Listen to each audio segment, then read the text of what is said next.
We know from experience that we find it easier to connect with some people than with others.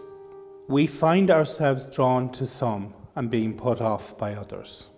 We tend to avoid people that we find difficult to connect with and keep them at a distance from us.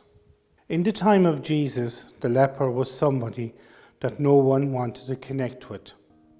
Leprosy was a contagious disease and the community had to be preserved from the infection. In today's gospel, the leper leaves his isolation and approaches Jesus. He is prepared to break the law in order to make contact with Jesus. Jesus stretches out his hand and touches him. In connecting with the leper, Jesus enables the leper to connect with everybody else. In touching him, he enabled the leper to touch others.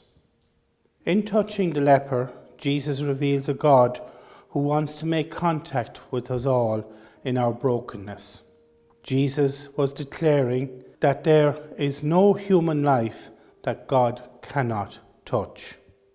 We may keep a distance from God for various reasons, but God never keeps a distance from us.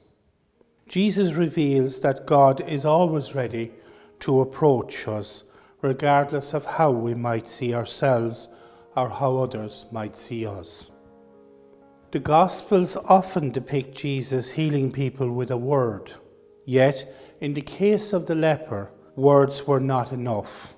Touching the leper was a much more tangible sign that God wanted to connect with this man. Jesus makes God tangible as well as audible. We're left with two questions at the end of today's gospel, and those two questions are: do we want God to touch our lives? And when it comes to God, do we have the same passionate daring as that of the leper in today's gospel?